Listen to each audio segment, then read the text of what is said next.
அனைவருக்கும் காலை வணக்கம். இன்னைக்கு அஞ்சல் சேவையை மேம்படுத்தியவர். கரெக்டா 10 மணி ஆக போகுது. 9:58. அஞ்சல் சேவையை மேம்படுத்தியவர் ஹென்ரிச் வான் ஸ்டீபன். ஜனவரி 7 பிறந்திருக்கிறார். புதன்கிழமை. பிரஷ்யாவில் பிறந்தவர்.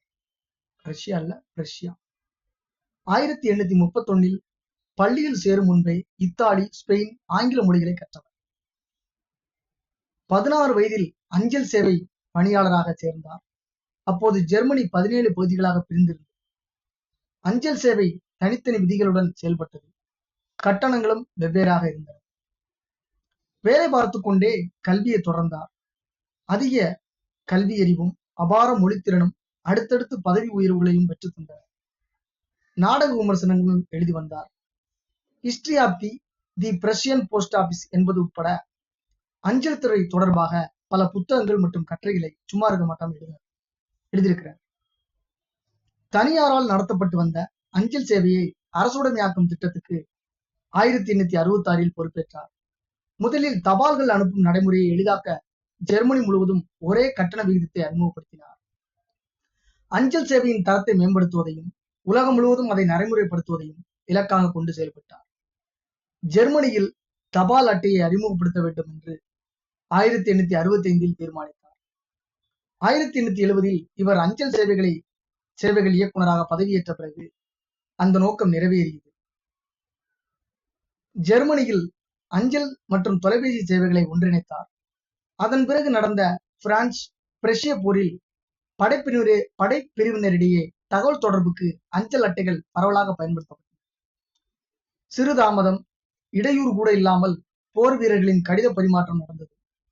8 மாத காலகட்டத்தில் சுமார் 9 கோடி கடிதங்கள், 25 லட்சம் அஞ்சல் அட்டைகள் பட்டுவாடா செய்யப்பட்டன. அதன் பிறகு பார்சல்கள், மணி ஆர்டரையும் அறிமுகப்படுத்தினார். இதை பின்பற்றி 1883 ஜெர்மனியில் மட்டும் 8 கோடி பார்சல்கள் அனுப்பப்பட்டன.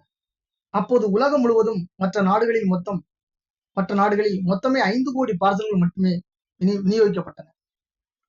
1876 பிரஷ்ய பேரரசின் அஞ்சல் துறை தலைவர். 1880 அஞ்சல் சேவைகளுக்கு பொறுப்பான அரசு செயலாளர்.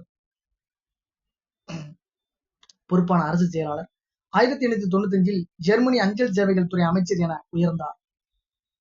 1874 பெர்ன் நகரில் நடந்த சர்வதேச அஞ்சல் மாநாட்டை தலைமையேற்று நடத்தினார். அதில் சர்வதேச போஸ்டல் யூனியன் தொடங்கப்பட்டது. ஜெர்மனியில் தொலைபேசியை அறிமுகப்படுத்தியதும் இவர்தான். தொலைத்தொடர்பு அஞ்சல் சேவை துறையில் தூய ஜெர்மன் மொழி கலை சொற்களை உருவாக்குவதிலும் முனைப்பாக செயல்பட்டார். உலகம் முழுவதும் அஞ்சல் சேவை சீரமைப்பில் முக்கிய பங்காற்றிய ஹென்ரிச் வான் ஸ்டீபன் 1897 ஏப்ரல் 8 66வது வயதில் மறைந்தார்.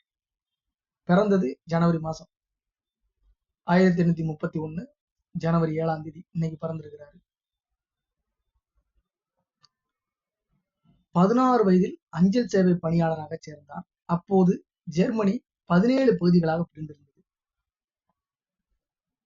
வேலை பார்த்து கொண்டே கல்வியை தொடர்ந்தார். அதிக கல்வியறிவும் அபார மொழித்திறனும் அடுத்தடுத்து பதவி உயர்வுகளையும் பெற்றுத் தந்தனர்.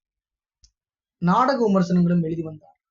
History of the Prussian post office என்பது உட்பட அஞ்சல் துறை தொடர்பான புத்தகங்கள் மற்றும் கட்டுரைகளை சும்மா இருக்க மாட்டாம எழுதினார். தனியாரால் நடத்தப்பட்ட வந்த அஞ்சல் சேவையை அரசுடைமையாக்கும் திட்டத்துக்கு 1866 பொறுப்பேற்றார். முதல்ல தனியார் தான் அஞ்சல் சேவை நடத்திருக்கிறார். முதலில் தபால்கள் அனுப்பும் நடைமுறையை எளிதாக்க ஜெர்மனி முழுவதும் ஒரே கட்டண விகிதத்தை அறிமுகப்படுத்தினார். அந்த மெத்தடாலஜி தான் இன்னைக்கும் இந்தியா ஃபுல்லா இருக்கு. தென் அஞ்சல் சேவையின் தரத்தை மேம்படுத்துவது இதெல்லாம் பண்ணியிருக்கிறாரு. அஞ்சல் சேவையின் தரத்தை மேம்படுத்த உலகம் முழுவதும் அதை முறைப்படுத்துவதையும் இலக்காக கொண்டு செயல்பட்டார். ஜெர்மனியில் தபால் அட்டையை அறிமுகப்படுத்த வேண்டும் என்று 1865 தீர்மானித்தார். 1870 இவர் அஞ்சல் சேவை இயக்குநராக பதவியேற்ற பிறகு அந்த நோக்கம் நிறைவேறியது. இப்படிலாம் இருந்த இந்த மாபெரும் ஒரு ஆளுமை இன்னைக்கு பிறந்திருக்கிறாரு. அவரை நம்ம எங்கேயோ உட்காந்துட்டு சந்திக்கிறோம். அவர் இறந்தும் போயிட்டாரு. 66 வயசுல 1897 19ஆம் நூற்றாண்டு இறுதியிலே இறந்துடுறாரு. நாளைக்கு ஜனவரி 8 வியாழக்கிழமை ஒரு மாபெரும் ஒரு ஆளுமையை சந்திக்க இருக்கிறோம். நன்றி, வணக்கம்.